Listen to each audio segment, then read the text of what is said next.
কোন রঙের পশু কোরবানি করা উত্তম? এটা হচ্ছে কোরবানির পশুর ক্ষেত্রে সাদা হচ্ছে সবচেয়ে উত্তম, ঠিক আছে। এরপরে হচ্ছে কালোটা। কালোটা স্বাভাবিক অবস্থা উচিত না, উত্তম হচ্ছে কোনটা? সাদাটা।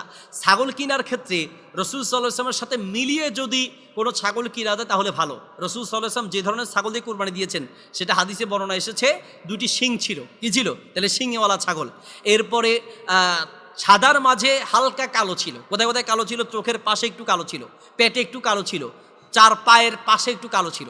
তাহলে সাদার মাঝে একটু একটু কালো, এটা ভালো। কিন্তু সরাসরি একদম পুরো কালোর চেয়ে সাদা কিনাটাই কি উত্তম। তাহলে প্রথম হচ্ছে সাদা, এরপরে লাল, এরপরে হচ্ছে কি কালো। লাল বা ধূসর রঙের, মাটির রঙের যেগুলো আছে সেগুলো হচ্ছে দ্বিতীয় পর্যায়ে, সর্বশেষ হচ্ছে কি কালো। তাহলে যে কোনো পশু কেনার ক্ষেত্রে চেষ্টা করতে হবে কোন ধরনের কিনা?